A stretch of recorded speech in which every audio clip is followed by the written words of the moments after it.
إلى حضرة النبي مصطفى رسول الله صلى الله عليه وسلم ثم إلى أرواح أزواجه وذرياته وصحابته والتابعين وأتباع التابعين ثم إلى جميع المسلمين والمسلمات شهدوا لله لهم الفاتحة. أعوذ بالله من الشيطان الرجيم. بسم الله الرحمن الرحيم. الحمد لله رب العالمين الرحمن الرحيم مالك يوم الدين إياك نعبد وإياك نستعين اهدنا الصراط المستقيم صراط الذين أنعمت عليهم غير المغضوب عليهم ولا الضالين. Assalamualaikum warahmatullahi wabarakatuh. Alhamdulillahi rabbil alamin wassalatu wassalamu ala asyrafil mursalin Sayyidina Muhammadin wa ala alihi wa sahbihi ajma'in. Qala rabbi shrah li sadri wa yassir li amri wahlul 'uqdatam min lisani yafqahu qawli wa ba'd. Tuan-tuan imam dan pegawai Masjid Al-Jatan Kuasa Masjid serta sidang jemaah muslimin muslimat rahimakumullah. Alhamdulillah, setinggi-tinggi kesyukuran kepada Allah Ta'ala atas inayah dan izinnya diberikan kepada kita taufik dan hidayat dan juga ruang masa dan juga kesempatan kita pada malam ni untuk kita berada dalam majlis ilmu. Mudah-mudahan Allah Ta'ala terus memberikan kepada kita kekuatan untuk kita terus dapat beramal, supaya bulan Ramadan itu, semangat bulan Ramadan itu terus kita bugarkan. Jangan kita hentikan kerajinan kita pada bulan Ramadan itu dengan kedatangan bulan Syawal. Teruskan kita membaca Quran, teruskan kita baca sunat, solat sunat, teruskan untuk kita tadarus, teruskan kita untuk sentiasa melakukan perkara-perkara kebaikan, sedekah dan sebagainya. InsyaAllah kita sambung terus dalam kitab Fiqhul Awwaliyat dalam di muka surat 134. Qala al-musannifu rahimahullah ta'ala, perbezaan keutamaan kerana perbezaan zaman, tempat dan situasi.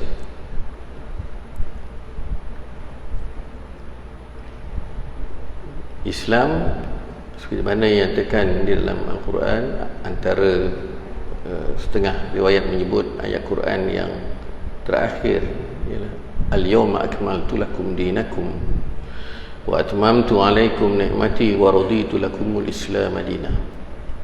Ayat Al-Quran ini Rasulullah SAW membaca dalam khutbatul wada'. Rasulullah SAW hidupnya sempat sekali aja buat tunaikan haji. Jadi dalam khutbahnya tu dimasukkan tentang ayat ini. Hari ini telah aku sempurnakan kepada kamu agama kamu.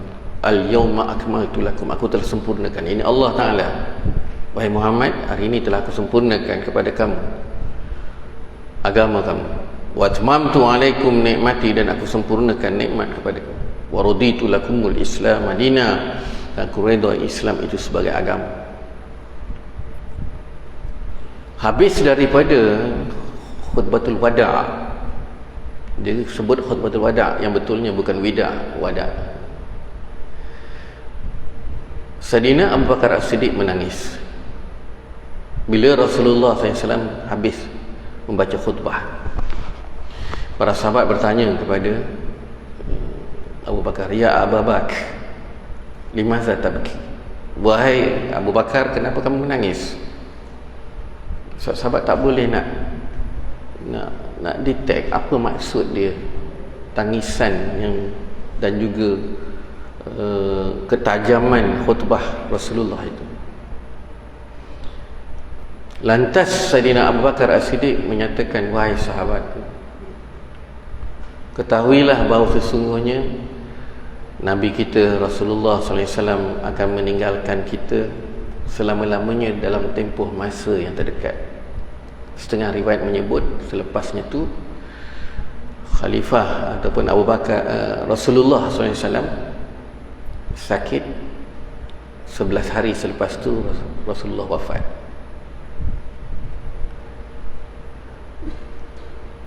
Ayat ini mengingatkan kepada kita bahawa penegasan tentang Islam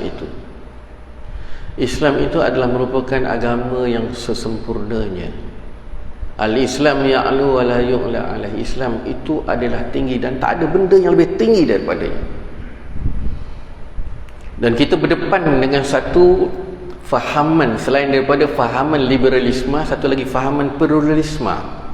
Fahaman pluralisme ini dia menyamaratakan Islam itu dengan agama-agama yang lain. Tak boleh.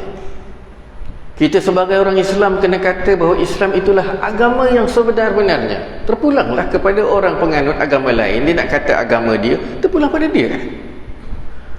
Kenapa kita nak jaga hati pula pada dia? Kita bagi tahu kita yakin dengan Islam. Jangan kita pula menyebut kita agama ni sama je. Itu pahaman pluralisme. Bila kita menyebut perkara itu, seolahnya kita tidak yakin tentang keunggulan dan keistimewaan Islam itu.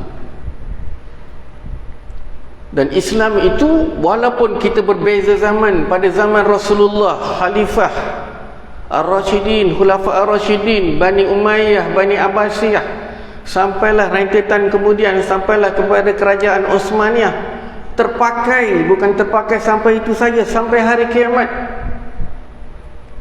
relevan, bersesuaian, dan tidak ada dalam dunia ni kitab yang boleh memandu manusia sampai akhir zaman, sampai kiamat. Tidak ada. Bahkan Injil, Zabur dan sebagainya yang asalnya asli itu telah diubah-ubah mengikut kepada keperluan mereka. Quran kita baca di mana sekalipun, itulah yang kita baca seluruh dunia. Mungkin dialeknya, lahjahnya berbeza, tetapi Fatihah itulah Fatihah yang kita baca. Sebab tu apabila kita pergi haji, kita pergi umrah, kita seronoknya sebab apa? Sebab kita tak kenal dia, tapi dia membaca Al-Quran yang sama dengan kita. Satu kiblat, rakaatnya sama, bentuk sembahyangnya sama. Kenapa kita yang telah melalui proses ibadat itu, kita masih tak yakin bahawa Islam itu boleh menyelesaikan masalah? Islam walhal, Islam itu menyelesaikan sebarang masalah. Kita sebagai orang Islam kena yakin dengan Al-Quran menyelesaikan masalah. Tak ada dalam Al-Quran, dalam hadis. Tak ada dalam hadis. Kalau kita dalam Syafi'i, ijma' ulama', kemudian qiyas, 4 sumber perundangan. Kalau mengikut kepada mazhab yang lain, ada lagi musalah mursalah, masalihul mursalah, ada istihsan. Kadang-kadang dia tak tahu pun, menasabah dia tak tahu, tapi kerana kejahilan dia menyebut, seolahnya dia rasa tidak yakin dengan apa yang ada dalam Islam. Al-Quran 6,346 ayat, 6,666 ayat, setengah riwayat menyebut berbeza daripada segi ayatnya tu. Berapa ayat yang dia faham? Berapa ayat yang dipaham sehingga dia menyebut bahawa seolahnya Islam itu tak boleh menyelesaikan? Berapa banyak huraian tafsir yang dia faham sehingga dia boleh menyebut tu? Dia tak faham. Tak faham buat cara tak faham. Tak faham, belajarlah. Datanglah kuliah macam kita ni apa semua. Inilah kejahilan akhir zaman. Mereka yang tak tahu tentang Islam ini dengan senang-senang sebut, seolahnya menyebut bahawa Islam itu tak boleh menyelesaikan. Islam itu sesuai pada tempat zaman, tempat dan situasi. Sebab itulah kita Islam ni berteraskan kepada akidah, berteraskan kepada ada akidah ahli sunnah wal jamaah. Kemudian daripada sudut ibadatnya itu adalah bab syariat, fiqh kita tu. Fiqh kita tu bukan maksudnya Yang ibadat sembahyang, puasa, haji, itu fiqh. Tetapi fiqh tu maksudnya apa? Kebijaksanaan. Kita melaksanakan syariat walaupun dalam keadaan macam mana sekalipun. Itu maksud fiqh. So sini, fiqh aulawiyat. Fiqh apa benda ni? Fiqh aulawiyat maksudnya kebijaksanaan kita mengutamakan satu perkara itu bila berlakunya pertembungan keutamaan. Fiqh ni bijak, faqih. Sebagaimana Rasulullah SAW membacakan satu doa kepada Abdullah ibn Abbas yang ketika itu masih kecil. Dan tuan-tuan boleh buat benda ni dengan anak cucu tuan-tuan. Diusap di bahagian dahi dia, ubun sini. Allahumma faqihhu fid din wa 'allimhu ta'wil wa ja'alhu min ibadikas salihin. Kena selalu sebut benda ni dengan anak kita. Apa makna dia? Allahumma faqihhu fid din. Ya Allah, ya Tuhan, faqihkan dia, cerdikkan dia dalam agama. Allahumma faqihhu fid din wa 'allimhu ta'wil, dan alimkan dia dalam takwil. Takwil ni orang tertentu je yang boleh takwil. Macam kita ni tak mampu untuk kita nak mentakwil, bukan keupayaan kita. Waja'alhu min ibadikas salihin, dan jadikanlah ia di kalangan hamba-hambamu yang soleh. Kita sebagai ibu bapa kena baca doa dengan anak kita, ikut bahasa kita yang kita faham. Itu apa yang disebut oleh Rasulullah kepada Abdullah ibn Abbas. Sehinggalah Abdullah ibn Abbas adalah di antara perawi hadis yang banyak meriwayatkan hadis selain daripada Aisyah, Abu Hurairah, Abdullah ibn Mas'ud dan sebagainya.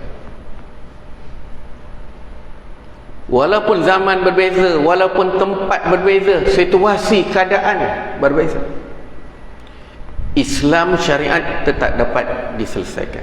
Bahawa keutamaan dan keistimewaan sesuatu perkara tidak selamanya berada pada darjat yang sama, namun ianya berbeza-beza, berubah mengikut perubahan zaman, tempat, individu, situasi. Ini disebut dalam bahasa Melayu anjal. Fleksibel, dia bukan fleksibel, dia bukan pragmatik. Fleksibel, pragmatik ni ikut suka hati dia. Anjal, murunah dalam bahasa Arab. Islam ni dia mengambil. Sebab tu tuan-tuan, kalau kita tengok benda-benda, contoh benda simple, kita pergi, contohnya kalau tuan-tuan pergi ke tempat padang pasir kan, padang pasir ni kalau kat Mesir lah, kadang-kadang kat Mekah pun sama kan, dia ada gerai minum je tu kan, gerai minum. Lepas kita nampak orang tu minum, dia tak duduk. Tuan-tuan jangan pelik kan, kita nampak apa ni pagi ni balik masjid apa ni, apa tak duduk. Sebab cuaca, keadaan situ, kalau dia duduk habuk banyak, dia tak boleh duduk. Orang situ minum dia kena berdiri, sebab kalau dia duduk habuk. Kita ni kat Malaysia lahir sikit. Jadi kadang-kadang situasi keadaan di situ berbeza. Kita kat sini, bila kita ambil wuduk, soalannya kita jangan lap, sebab biar dia menjadikan satu bukti kita ni, maksudnya biar lama tu evident bukti kita wuduk. Tapi kalau negara Arab, lepas ambil wuduk kena lap cepat, sebab kalau tak dia akan sakit tulang, rheumatism. Dan fiqh tak ada masalah buat benda tu. Kita jangan berkelahi dalam bab tu. Sebab tu bila seorang itu dia banyak musafir, ya, dia akan nampak bagaimana keadaan situasi itu berbeza. Tambahan kalau kita pergi ke negara-negara yang majoritinya orang bukan Islam, majoritinya orang bukan Islam, nak cari makan pun susah, cari masjid tak jumpa.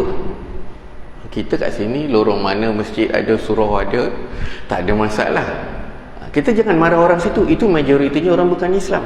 Sebab tu di Malaysia ni, situasi ataupun sekeliling kita, zuruf kita sebenarnya tak ada alasan sebenarnya untuk kita tak buat ibadat ni dengan sesempurnanya. Kita tak ada masalah sebenarnya. Buat mana ada masjid, ada surau, kadang mall pun ada surau, petrol pump pun hampir semua ada surau. Tuan-tuan boleh bayang macam itu masuknya. Tak ada alasan bagi kita kenapa kita tak solat. Jadi kalau kita pergi ke negara-negara Eropah dan sebagainya, kita jangan pelik lah, tak ada surau. Kenapa mesti tak ada surau? Sebab majoritinya bukan orang Islam.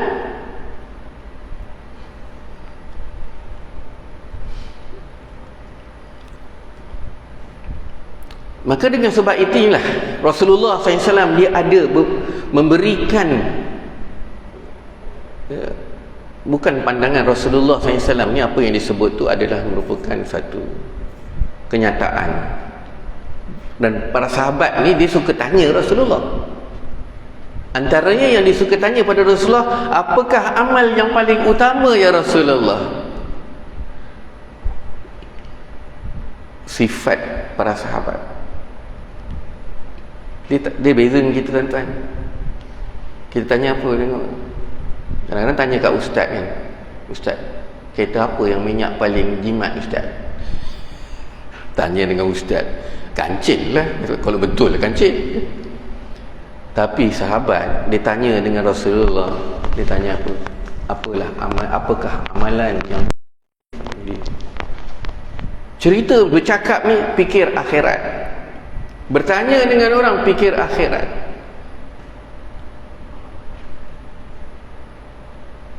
Supaya kita faham, generasi kita akhir zaman ni mencontohi, biar mulut kita, percakapan kita banyak menyebut, memikirkan tentang akhirat.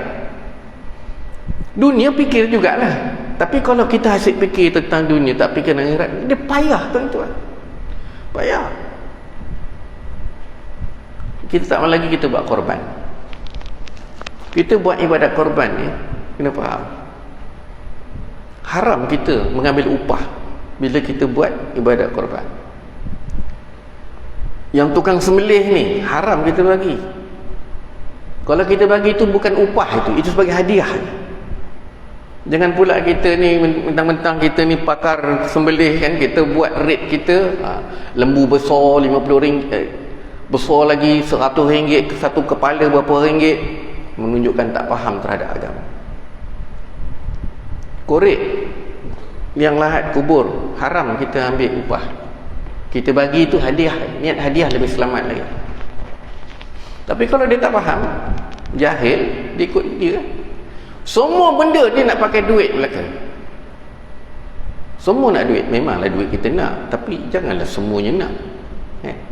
Jadi buat korban ni, orang yang korban dia buat korban lah. Kita yang menolong ni, kita korbankan tenaga kita, masa kita.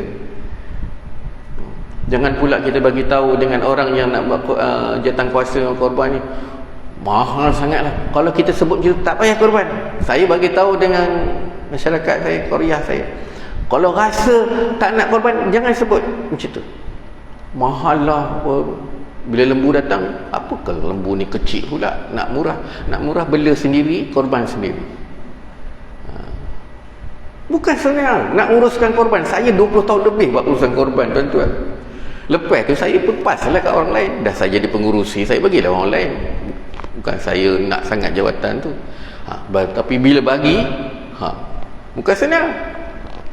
Tahun lepas saya buat korban, saya biasanya raya haji, saya korban di luar negara. Tahun lepas saya di Narathiwat, Thailand.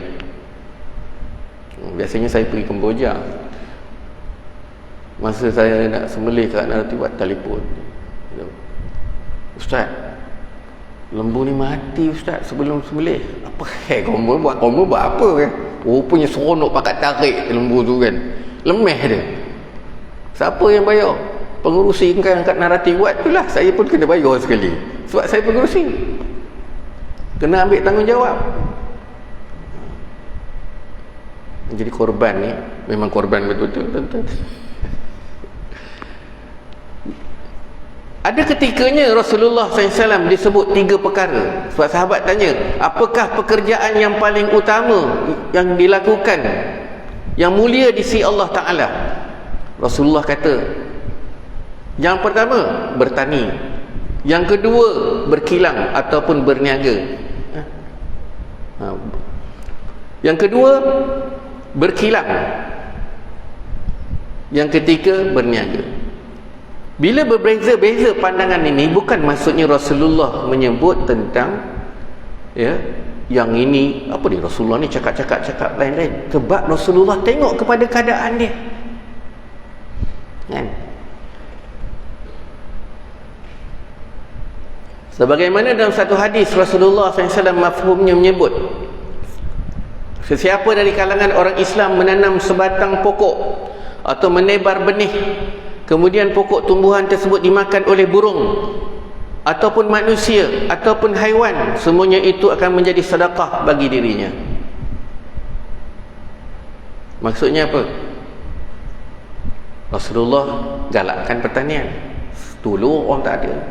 Siapa nak masuk pertanian, bidang pertanian? Sekarang siapa buat sawit? Pun nampak kan? Dulu pandang leceh. Rasulullah SAW sebut, siapa yang menanam sebatang pokok atau menebar benih, maksudnya dia dapatlah hasilnya tu daripada keuntungan dia bertani. Takdirnya burung makan. Buat sawah habis, siput pun bantai, kemudian macam-macam.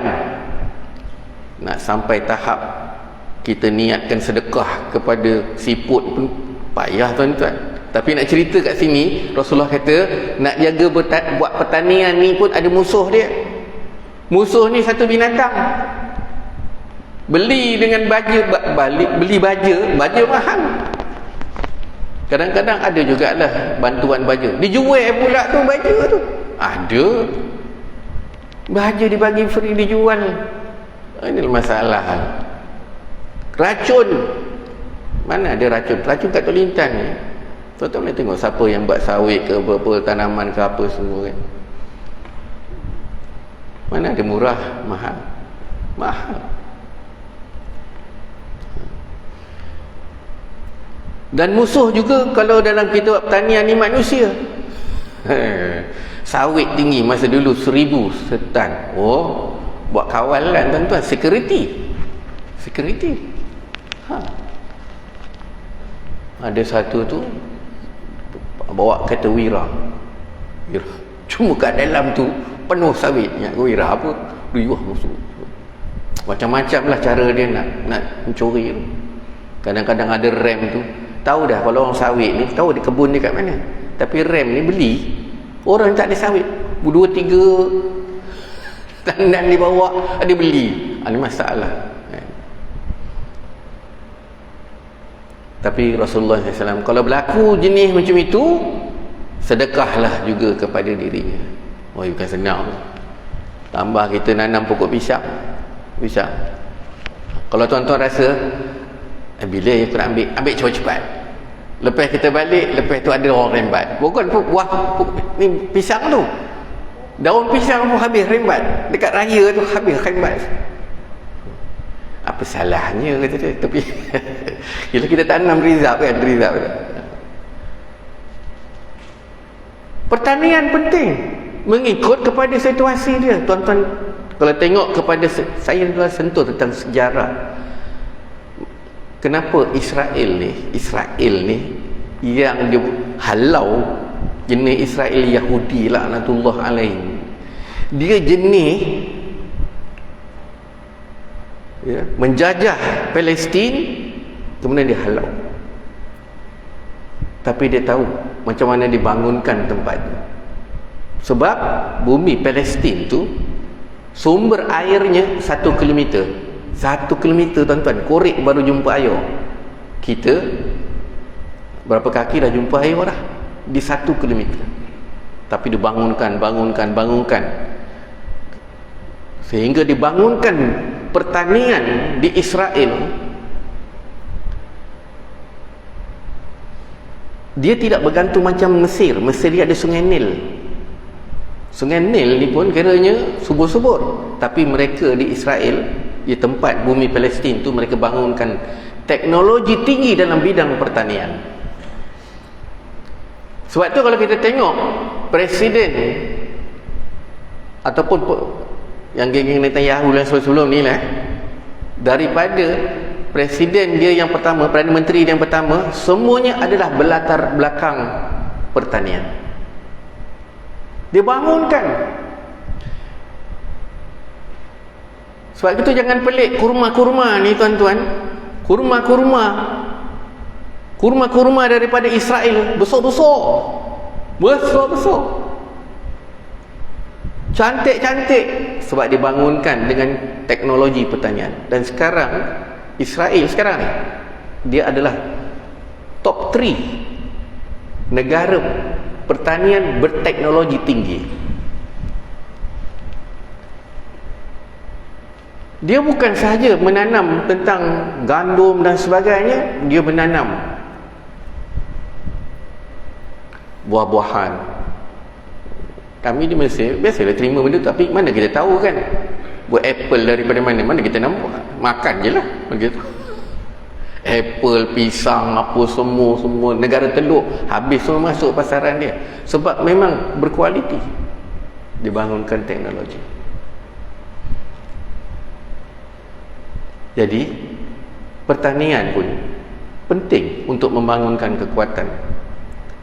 Sekarang ni Iran contohnya, tuan-tuan dengar tak dalam tempoh 5 minggu peperangan ni antara Amerika, Israel dengan Iran, mereka mengalami masalah tak cukup makan.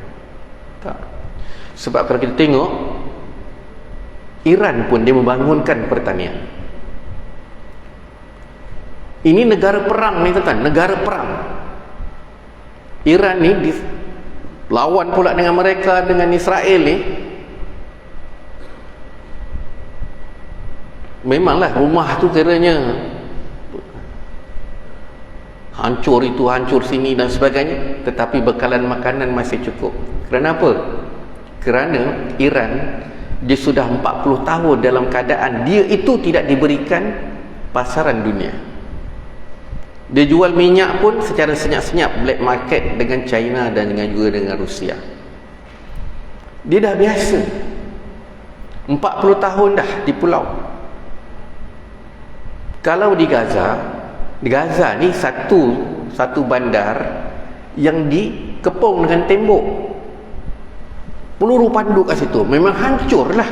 Nak lawan apa? Bolehlah sekali-sekala. Tentera Brigade Qassam tu dia menyembunyi kat dalam tanah. Iran dibangunkan teknologi pertanian ini. Sebab orang Parsi ni lain sikit tuan-tuan. Kalau sejarah Salman Al-Farisi, kita kena nampak sejarah orang Parsi. Dia memikirkan tentang macam mana dia boleh survive negara dia. Kita ni, negara kita tak perang, tiba-tiba sayur naik 50%. Apa hal? Kita tak perang, minyak kita naik. Sebab tuan-tuan, itu nak ceritanya circle ekonomi kita. Ustaz Agus ni pakar ekonomi. Tak, simple. Orang Sungai Manik tu tanam padi. Kadang-kadang circle ekosistem tu, macam mana orang dulu tanam padi tapi dia merasa beras daripada apa yang dia tanam. Betul tak? Orang dulu ada kat rumah kepuk padi tu. Saya main atas kepuk padi tu tuan-tuan. Itulah permainan saya. Rasa tuan-tuan pun sama dengan saya. Bukanlah kita tua sangat pun.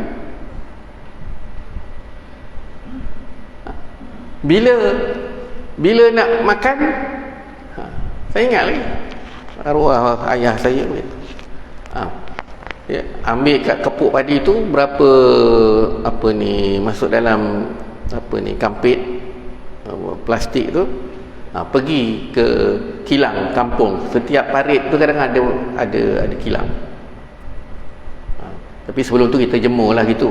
Itulah kerja biasa lah benda tu. Kita cakap dengan anak kita, dia pun blur, tak faham. Dulu dapat straight A tu, A+, tak faham macam mana kan. Dulu situasi macam tu. Belakang rumah ada reban ayam, belakang rumah ada itik. Nak ayam, tangkap ayam kat dalam reban ayam. Tai ayam biasa melekat-melekat, okey je, sebab malam ni lauk sedap. Budak sekarang, saya pernah tuan-tuan, anak murid saya Dia tengok kat tepi pagar kat jiran sebelah tu. Apa hai kamu tengok ni? Ini binatang apa? Ayam ke? Itu KFC saya kata. Itu KFC saya kata. Dia tak tahu itu ayam. Sebab dia KFC. Dia tahu mana KFC. Ayam hidup tu tak nampak. Tuan-tuan tanya anak cucu tuan-tuan ni, tahu ke ayam tu? Ayam bergerak tu. Pernah nampak tak ayam bergerak? Itu kadang-kadang dia pergi zoo tu, tengok ayam tu dia macam pelik. Itulah KFC. KFC dia panggil KFC je. Pertanian penting. Sebab itu bila dalam peperangan yang apa yang berlaku kat sini, Iran pun tak terjejas dalam soalan pertanian. Jangan kita pandang lekeh sangat. Anak-anak Malaysia ni cerdik pandai, tuan-tuan. Yang cerdik pandai tu janganlah semua jadi doktor, engineer, pilot, apa semua engineer tu. Tak apa dalam bidang pertanian. Bila kita boleh nak survive kita ikan masih lagi import. Tuan-tuan jala dapat apa je, mancing apa, steel betul bagus betul kita tu kan. Tidak ada perli saya nak kapur macam situ. Kamu kalau misalnya je nak mancing berpada-pada lah jangan sampai 3-4 jam. Leno rumah kat sebelah tu. Ikan kita masih lagi import. Kat ni kat India, import lagi kat Indonesia. Bukan kita import tu je. Kita import apa lagi? Kita import ni apa ni, baja-baja. Bila Selat Hormuz ni disekat, antaranya kapal bawa baja. Kapal bawa baja. Baja pun kita tak boleh bangunkan. Kita boleh banyak. Jadi kalau perang, kita tak payah perang pun tuan-tuan. Cukup naik. Sebab memang terkesan kita. Sebab kita, ekosistem kita tak berjalan dengan baik. Kalau boleh kita bangunkan. Sebab orang Malaysia ni cerdik pandai. Straight A tuan-tuan, SPM apa semua kan. Anak murid saya baru ni, 2 orang dapat 7A. Kau pun cerdik. Ada bahasa Inggeris boleh dapat A+. Pengetuanya pun tak dapat A+, tuan-tuan. Bahasa Inggeris A+. Kiranya pandai lah tu. Tambah pula yang straight apa semua. Tapi lepas masuk dalam IPT, kat situ yang kadang-kadang mereka ni bukan masalah fakulti, mungkin banyak faktor lah menyebabkan sumber manusia yang bijak pandai ni tak dapat membangunkan kepada negara kita, biar kemandirian negara kita itu betul-betul dapat.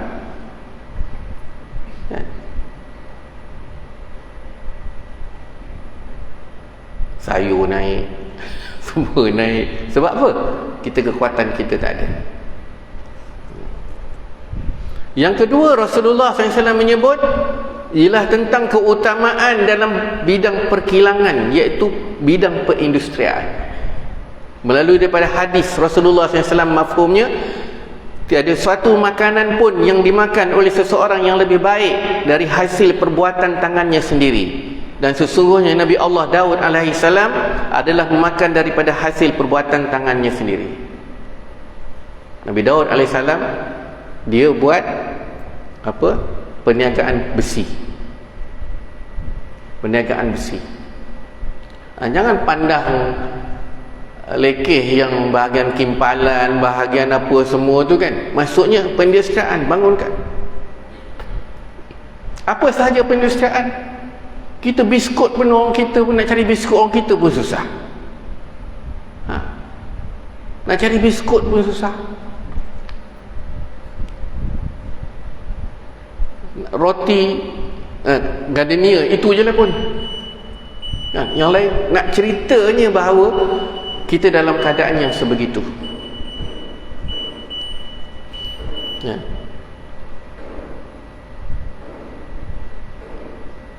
Kalau seorang tu ini saya punya kongsi tentang perindustrian, tentang dia akan memerlukan engineer.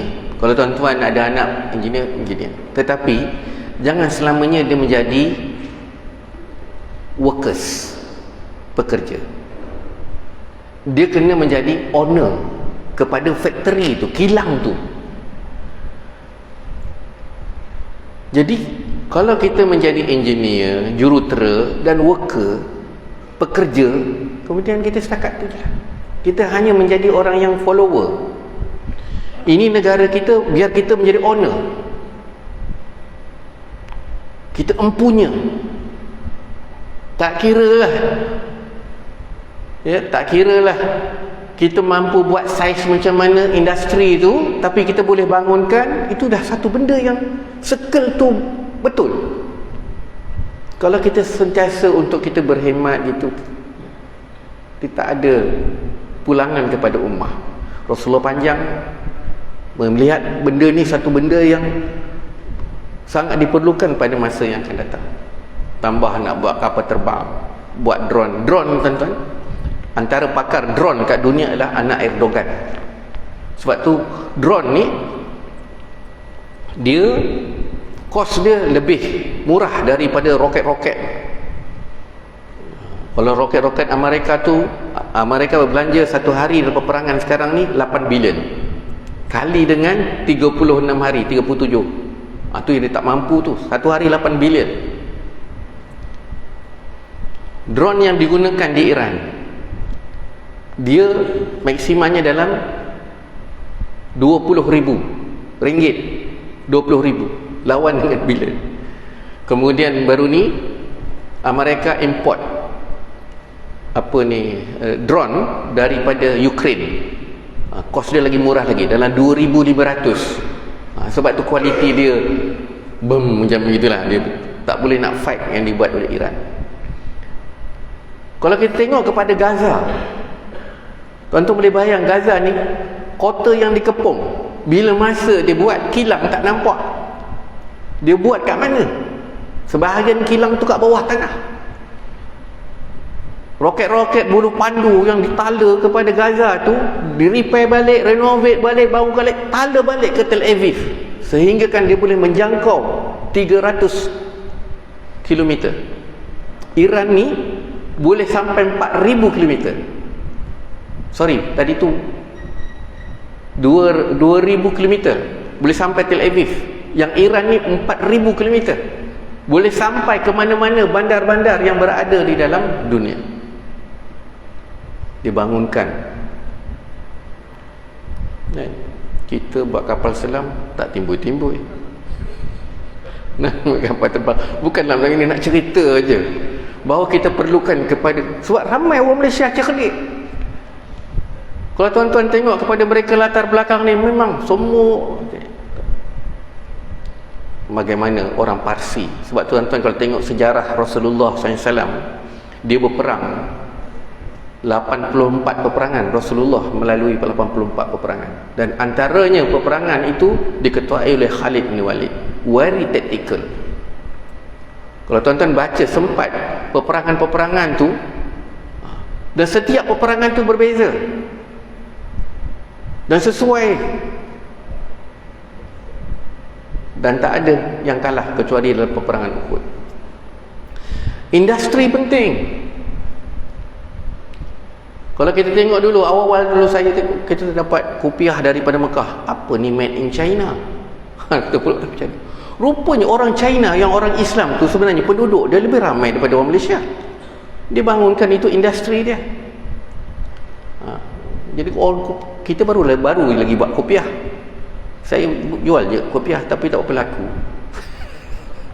Orang China tu dia buat kopiah. Jadi tuan-tuan nak kata bahawa negara kita ni, kita nak kata bahawa negara kita ni tak ada hasil, tak betul. Kita yang terbaru, kita ada REE. Di Perak adalah di antara salah sebuah negara ada REE. Nadir Bumi. Ada makmalnya di Simpang Pulai. Ada dia punya ni di Kenering, di Greek. Ada lagi tempat-tempat di negeri yang lain. Dia Nadir Bumi ni rezeki kepada mereka yang berada dalam garisan Khatul Istiwa. Dia dapat begitu, termasuk China.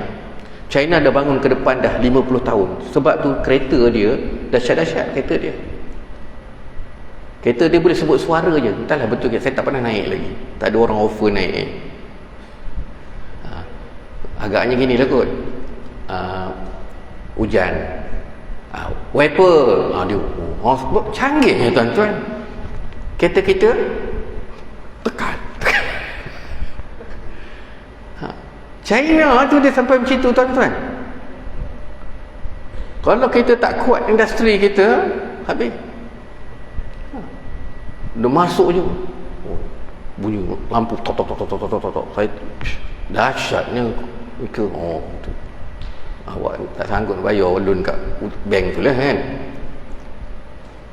Dia dah 50 tahun ke depan membangunkan RE. Dan di Perak pun ada hasil-hasil bumi yang sebenarnya kekayaan negeri Perak. Dulu kita ada biji timah, sekarang pun ada tuan-tuan. Tahu tak tahu je lah, tapi saya tahu. Tak nak kabur ni, live ni off record. Gaharu tu, Gaharu dulu minyak wangi, bukan pakai minyak wangi tuan-tuan. Dulu zaman Rasulullah mana ada minyak wangi? Yang wangi itu apa? Kayu tu. Kat Perak ada. Dan Perak dia antara pengeluar kayu gaharu yang paling bernilai. 1 kilo tu berapa ribu tuan-tuan? 1 kilo. Kita pun tu yang masuk kelang kabut, semua pakat tanam baru. Tapi nak nunggunya mati dulu. 2 generasi mati dulu dapat. Dah sampai tahap cucu. Sampai tahap cucu pun tak tahu ini pokok apa, tebang pula gitu kan. Habis cerita. Yang tahu dia durian, manggis gitu. Di Mahang, di Simpang, di Taiping, 70.5% adalah pengeluar arang kayu. 70.5% sekarang ni. Tuan-tuan, saya pun macam tu jugalah. Lalu kat Simpang tu ngala ke apa tu? Tempat makan mi udang tu lah. Makan mi udang lah. Tapi lepas kena gaut saya tak pergilah. Tapi nak cerita je, pergi situ sebab nak makan je. Orang kita pergi nak makan viral macam tu. Dia tak terlihat kepada apa yang Allah Ta'ala telah berikan kekuatan ekonomi kepada itu. Bukit dan sebagainya, tarah buat kuari lah, apa benda apa semua. Tengoklah nanti kalau banjir apa semua tu, industri ya, tak cerita macam-macam lah ya, termasuklah AI ke apa ke benda kan.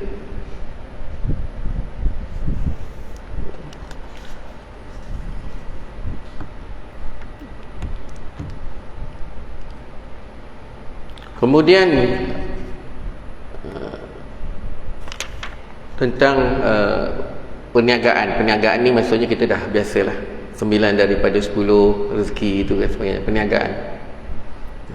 perniagaan ni satu lambang kepada menjaga ekosistem kita, orang Melayu kita. Orang Yahudi tuan-tuan, setiap sen dia takkan bagi pada orang lain, dia jaga tu. Kita sebut tentang boykot ni, mereka dah boykot pada tahun 1948 lagi dia boykot kita. Dia takkan makan kalau sekiranya sayur tu orang Islam yang tanam. Sampai tahap tu dia takkan makan ikan, apa sahaja daging dan sebagainya ni kalau orang Islam yang buat benda tu. Sebab itulah Rasulullah SAW menyebut umat akhir zaman ni, umat Islam ni, dia akan seperti buih. Hal nahnul qalil ya Rasulullah, adakah kami ketika itu sedikit? Wala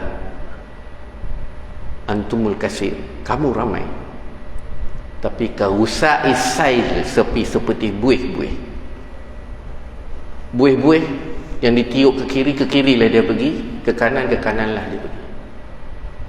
Sebab tu tuan-tuan, apa yang berlaku peperangan, tuan-tuan tengok apa yang berlaku. Orang yang jahat, paling jahat kat dunia sekarang ni, si Trump tu kan, dunia tak boleh cakap apa, suka hati dia. Tuan-tuan boleh bayang kat situ. Dan ada juga negara orang Islam tak nak kata, nak tegur ke apa, tak ada. Itulah akhir zaman. Kita takut dengan seorang itu kerana apa? Kerana kejahatan dia. Lebih mempelikkan lagi ialah apa yang dicakap tu mempengaruhi daripada segi minyak, tuan-tuan, dan juga nilai dolar, nilai saham. Dulu pakai Twitter kan, sekarang pakai akaun X tu kan. Dia kata contohnya peperangan akan tamat, turun minyak. Dia memang sejahat-jahatnya manusia sekarang tu, tapi itulah rujukan kepada dunia. Tuan-tuan sebut, tak laku apa. Tokey minyak macam mana, tak laku apa. Tapi kalau Trump sebut, mempengaruhi. Dan kalau kita tengok apa yang berlaku di dalam, kan, mungkinlah dalam soal-soal berkaitan tentang Iran, kita faham tentang Iran berpegang kepada Syiah. Tapi dalam hal sekarang ni, melihat kepada kezaliman ni, kezaliman yang sebenarnya berada depan mata. Dan orang yang menjadi ahli sunnah wal jamaah macam kita, jangan jadikan alasan bila jadi ahli sunnah wal jamaah menginaya, menzalimi orang, hatta orang kafir. Itu tak haram bagi kita. Apatah lagi jika sekiranya orang ahli sunnah wal jamaah mempertahankan kejahatan yang terang-terang dilakukan, bukan sahaja kepada manusia, kepada sesama orang Islam. Sebab tu sejarah, tuan-tuan, sejarah ni tak lama. Tuan-tuan boleh bayang macam mana kepelikan itu Allah Ta'ala berikan kepada negara-negara Teluk. Negara Teluk ni 9 buah negara Teluk. Negara Teluk ni Allah Ta'ala berikan kepada mereka nikmat minyak ni. Minyak ni mengalir bawah tanah dia, tuan-tuan. Kalau Kuwait tu, bawah tanah tu minyak, penuh minyak. Penuh minyak bawah tu. Lebih pelik lagi macam mana apa yang hasil daripada minyak itu dilaporkan, dihantar kepada Amerika. Tuan-tuan boleh bayang macam mana. Dan dia bangga mengalukan kedatangan Amerika untuk membuat pengkalan-pengkalan tentera. Terbaru 9 negara ni pengkalan-pengkalannya langsung tak boleh digunakan. Alhamdulillah, dah orang ahli sunnah wal jamaah, negara ahli sunnah wal jamaah tak boleh buat apa. Negara Syiah buat benda macam itu. Dalam masa yang sama, negara mereka diserang habis-habisan. Ini cerita tentang kezaliman manusia. Sebab tu, tuan-tuan, pada awal tahun 2000, tentera Amerika ni sudah berada dalam, lebih kurang sekarang dalam 50,000 sehingga sekarang ni masih berada di dalam negara Teluk. Saya sentuh sikit bab ni, tuan-tuan. Saya jarang cerita tentang Iran. Dan contohnya yang pertama tentang Kuwait. Kuwait ni, tentera Amerika dia ada 13,000. Dan semua tentera ni, tuan-tuan, ditanggung sepenuhnya oleh negara Teluk tu. Ditanggung sepenuhnya oleh negara Teluk. Di Kuwait ada 13,500 tentera dan ada 4 pengkalan tentera, iaitu pengkalan tentera Ali As-Saddam, Arif Jan, Buring, kemudian ada satu lagi.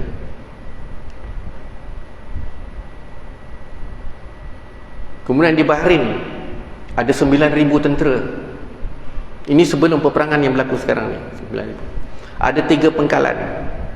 Dan Amerika memastikan bahawa setiap button pertama dia tak benarkan negara Teluk ni ada kapal laut, kapal tentera, dia tak benarkan. Kalau tengok kepada sejarah, tuan-tuan, Kita dulu orang Melayu memang pakar buat kapal. Siapa antaranya?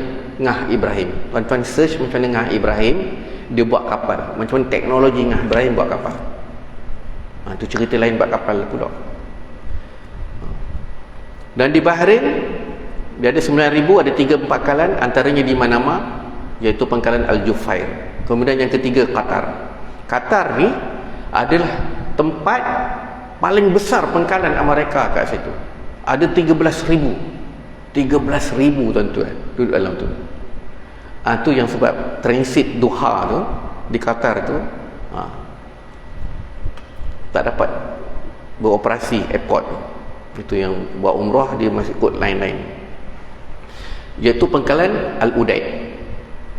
Ini pun tak dapat operasi dah, kena peluru pandu daripada Iran. Yang keempat UAE. Tuan-tuan faham UAE, Emirat Arab Bersatu, dia di antara penyumbang terbesar Israel. Penyumbang terbesar Israel. Ini ahli sunnah wal jamaah. Menzalimi Gaza, menzalimi negara-negara lain termasuk Iran. Dan dia ada 3 pangkalan tentera, antaranya Al-Dafra. Kemudian di Iraq ni ya, kalau tuan-tuan ingat lagi dalam peperangan peperangan antara Iran dan Iraq. Iran ni tuan-tuan, dia ada pengalaman perang dengan Iraq. Bila Iraq ni serang Iran, bukan Iran serang Iraq, Iraq serang Iran. 8 tahun perang. Sebab tu sekarang ni Iran nak ajak mereka perang sampai 8 tahun. Sebab dia ada pengalaman dah perang.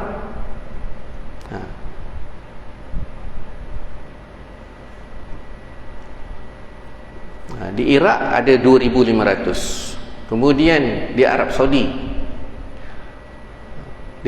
ada 2,300. Ada pangkalan, ada 4 pangkalan di Riyadh, di pangkalan udara Tabuk, Mubarak, banyak. Tuan boleh tengok dalam medsos. Kemudian Syria baru ni menang Ahmad Syu'ara Ahmad tapi dia tak boleh buat apa tuan-tuan. Kenapa? Sebab Syria ada 20 pangkalan Amerika. Jordan dia pun tak boleh buat apa ya? Dia ada 4,000 tentera. Kemudian dia ada 5 pangkalan besar. Kemudian yang terakhir Oman lagi lah tak boleh buat apa. Negara kecil tapi dia ada 24 pangkalan Amerika kat dalam. Tak pelik mereka kaya, tapi mereka menjemput orang lain duduk situ. Amerika tak ada hasil minyak. Minyak Amerika ni hasil daripada merompak daripada negara-negara teluk. Negara teluk pula seronok pula. Tu. Jadi tak cukup kaya saja tak cukup untuk membina izzah kepada ummah, kemuliaan kepada ummah. Tapi iman, kecerdikan, kaya tak cukup. Jadi apa yang berlaku ya, kita mengharap mudah-mudahan Allah Ta'ala memberikan kebaikan kepada kita umat Islam dan membangkitkan rasa bertanggungjawab macam mana nak membina ummah ya, masing-masing ada posisi macam mana nak menyumbang ummah. Jangan sebut tentang diri sendiri apa kan, dapat beli rumah, beli kereta, kahwin dan tunggu mati ya. Kan nampak sangat pendek sangat cita-cita tu.